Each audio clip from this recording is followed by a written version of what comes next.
Entonces, ¿podríamos decir que el absolutismo verdaderamente llegó a materializarse o es una forma, digamos, de expresarse de aquella época? Porque ¿hubo absolutismo verdaderamente? No, lo intentaron. Nunca en España hubo reyes con el nivel de control de un Estado absoluto como el que va a anunciarse en Francia, en la Francia de Luis XIV. Y hay que decir que aquí el hecho americano, el hecho de la expansión global, de la primera globalización, es lo que marca una enorme diferencia. Las ideas absolutistas son ideas ajenas a la mentalidad española, al derecho español de los reinos, al poder enorme de las ciudades y aunque algunos vienen a postular que esto es la única manera moderna de ejercer el poder, en realidad en absoluto es así. Y incluso en la época, vamos a decir, más expansiva de la monarquía de Carlos III, vamos a recordar que en 1766 el rey Carlos III se tiene que escapar de Madrid para hacer frente, entre otras cosas, a el motín de Esquilache, a una revuelta popular basada en la necesidad de la justicia a la hora de ejercer los cargos públicos. Es una revuelta tradicional y antirreformista.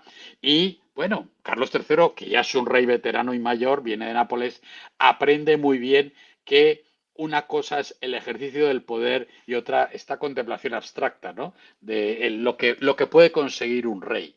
Y también, don Manuel, hay que recordar que bajo la dinastía de los Borbones el gobierno en América se descentralizó más bien con la creación de nuevos virreinatos, como el Río de la Plata, la Nueva Granada, o capitanías generales como las de Venezuela o Chile, también la creación de nuevas intendencias. Y un dato importante, don Manuel, es que a nivel de Hacienda, a principios del siglo XVIII en América había 35 distritos fiscales y a finales del siglo XVIII alrededor de unas 110.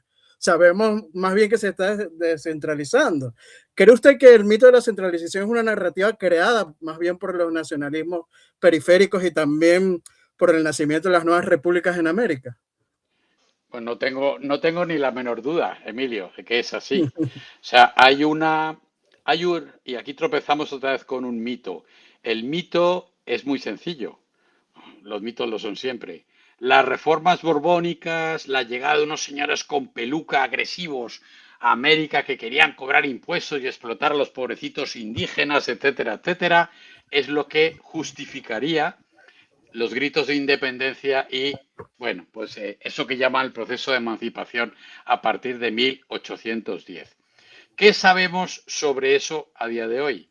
Lo que sabemos es que las reformas borbónicas, en sus efectos, podríamos decir, más marcadamente fiscalistas y más anticriollos, y evidentemente hay una época inicial, en la década de 1760, en que son así, para 1785-87 han desaparecido.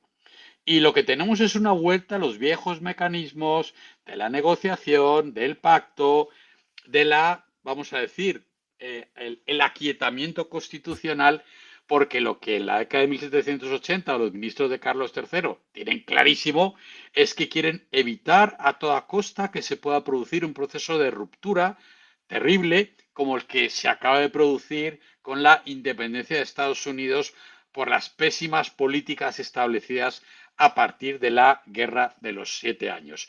Así que los ministros de Carlos III lo que hacen, Emilio, es exactamente lo contrario de lo que nos cuentan en el siglo XIX y el siglo XX. Lo que hacen ellos es recuperar, bueno, yo creo que una dinámica de sensatez constitucional, de apelación a los viejos pactos de establecimiento de los reinos de Indias y de las libertades y el términos contemporáneos, las libertades de los conquistadores, para precisamente preservar la nación imperial española en Europa y en América. Las reformas borbónicas tienen una época en que, en efecto, alrededor del Estado, la Hacienda y la guerra, que son los dos grandes asuntos del Estado moderno, despliegan una política ultramarina que básicamente busca nuevos elementos de asociación. La corona se apoya en los mulatos, en los negros libres, por supuesto en los indígenas, bueno, en todo lo que suponga de alguna manera una recuperación de un poder por parte de la monarquía para poder introducir reformas, insisto, sobre todo en la hacienda y en la gestión de la guerra, que son una condición sine qua non para poder hacer frente a sus enemigos y en particular, por supuesto, a los británicos, bajo una idea de control directo del territorio. En una ocasión, hace ya muchos años, en Caracas, un gran maestro historiador, el padre Germán González Oropeza, un debate parecido a este, hablo de hace mucho tiempo, le preguntaron sobre los terribles efectos de las reformas borbónicas para Venezuela. Y él que era de Carora, Emilio, era un hombre muy bravo, yo lo quise mucho, se levantó de la sala y dijo, oiga, sin las reformas borbónicas, la frontera de Brasil estaría allí en la esquina del edificio donde estamos. Así que cuidado a la hora de caer en frivolidades al respecto. Yo creo que esta idea de que los Borbones solo utilizaban una política de centralización es errónea.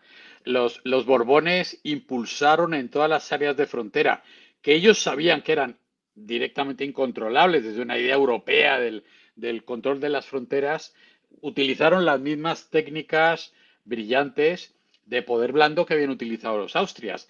De nuevo, Emilio, es lo mismo que habían hecho los austrias.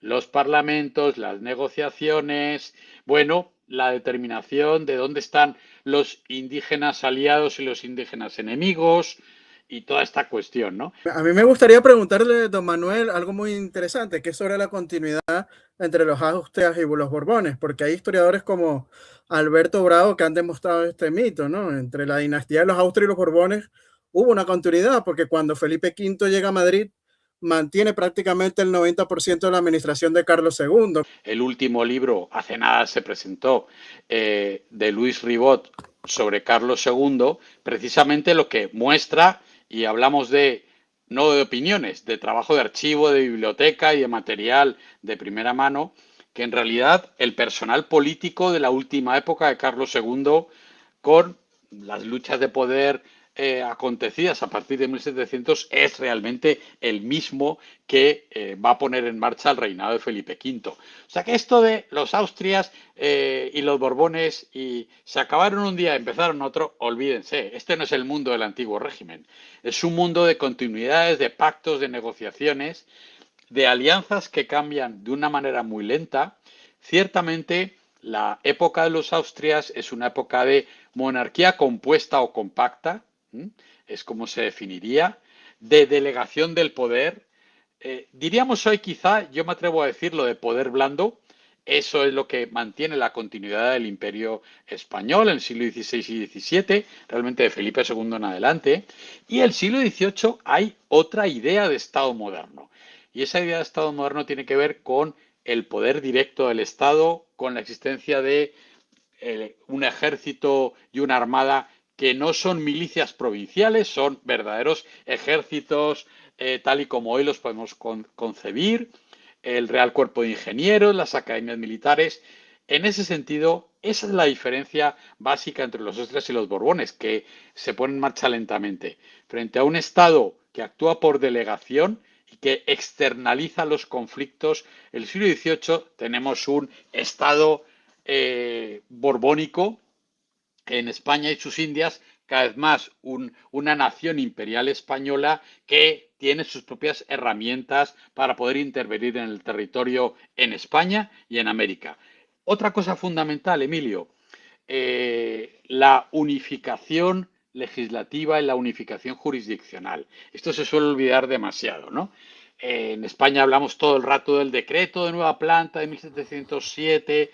Bueno, el decreto de nueva planta de 1707 supone que por primera vez los súbditos en la península del rey de España van a estar sujetos a la misma jurisdicción y la misma ley. Eso se pone en marcha lentamente, eso que los nacionalismos periféricos nos recuerdan todos los días, ¿no? Y no saben de qué están hablando realmente.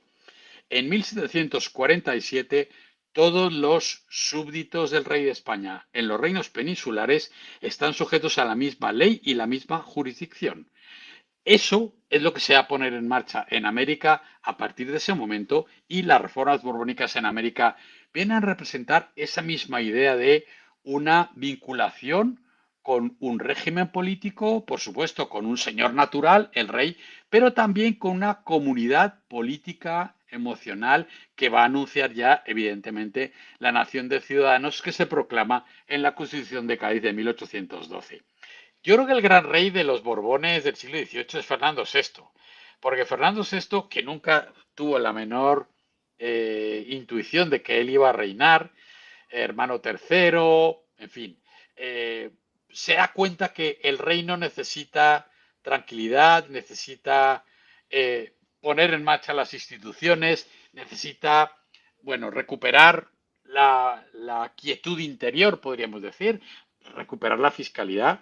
Luego recordamos siempre los historiadores del 18 que cuando Fernando VI fallece se encuentra con una cuestión insólita, es que la monarquía tiene superávit fiscal. Sí, hay un momento en España que hay superávit fiscal, cuando muere Fernando VI en 1759. Lo importante es que había armada, cuerpo de ingenieros militares, audiencias, derecho de Indias, ha mencionado Emilio anteriormente las gracias al sacar. Bueno, una monarquía multiétnica global capaz de sostener su viabilidad. Y ese es un mundo de éxito que tiene que ver con los Borbones, con una manera de ejercer el poder distinta, yo creo que mucho más moderna. Y por eso, en 1800, nadie que mirara, y has mencionado a Humboldt antes, Emilio, a España y a la monarquía española, hubiera dudado que estaba entre los grandes actores del mundo del futuro. Nadie podía prever lo que iba a ocurrir luego, por supuesto. En 1800 el mundo hispano en América y en Europa es un mundo de una enorme riqueza. La ciudad más rica del hemisferio occidental era la capital del Virreinato de Nueva España, que era México. La acumulación de capital, si queremos hablarlo en términos marxistas, está hecha aquí. Y bueno, las expediciones científicas y el aparato de ciencia y tecnología, ahí está el Museo del Prado, entre las cosas, como resultado de ello, nos habla, por el contrario, del éxito enorme de las reformas borbónicas, más allá de, insisto, ciertos elementos que nos pueden llamar la atención. Todo esto de lo que hemos hablado de ese siglo XVIII espléndido, de mestizaje, de imaginación, de modernización, de demografía en expansión, también es muy importante tenerlo en cuenta. La América española y España en 1800 es una sociedad moderna, es una sociedad camino de la revolución industrial, y el gran drama es la invasión francesa, la invasión napoleónica de España, que destruye una enorme cantidad de capital humano y destruye una enorme cantidad de infraestructura. Uno del discurso más antiborbónico es sobre la Ilustración, porque ellos trajeron la Ilustración a España y que la Ilustración era anticatólica, y se refleja en cuestiones como la de los jesuitas, ¿no? Que los jesuitas, pues Carlos III les quiere parar los pies porque como no son leales al rey sino al papa, y encima tienen cientos de propiedades y miles de esclavos por toda América, tienen muchísimo poder y aparte la educación. Y entonces, pues se tacha a la Ilustración en general y a la española en particular como anticatólica. Y bueno, pues a mí me gustaría saber si verdaderamente la Ilustración española era anticatólica, si la Iglesia estaba contra ella, si la Ilustración española era un copia y pega de la francesa o tenía su personalidad propia y en qué la tenía. O sea, un poco, pues eso, esto sobre la Ilustración, que nos cuente un poco, don Manuel, cómo iba. Bueno, cuestión interesantísima. En efecto, hay una ilustración católica, una ilustración sureuropea, mediterránea, yo me atrevo a decir hispánica sin ningún problema, que tiene que ver con la compatibilidad de las ideas de centralización de la autoridad, ciencia moderna, tecnología, que hunde además sus raíces intelectuales muy profundamente en la tradición hispana, que viene de la primera globalización y del Renacimiento. Y esto es perfectamente compatible con el principio de la fe católica, de la fe revelada. Jovellanos era muy católico y también era muy ilustrado. Carlos III, que nos comentaban algunas personas antes, Carlos III era de misa diaria, por supuesto, y era muy devoto de la Inmaculada Concepción. Por eso la Orden de Carlos III tiene la Inmaculada como advocación principal, y era una persona que podríamos denominar una persona de fe profunda sin la menor duda. En ese sentido, lo que hay que hacer es salir de la esfera de la tradición deísta, evidentemente masónica en la segunda mitad del siglo XIX, que ve incompatible la creencia religiosa con el catolicismo. Eso es el siglo XIX, como bien Emilio lo ha mencionado antes. Tiene que ver ya con los nacionalismos que son anticonservadores, anticatólicos y antihispanos. Pero esto es ya luego de 1850.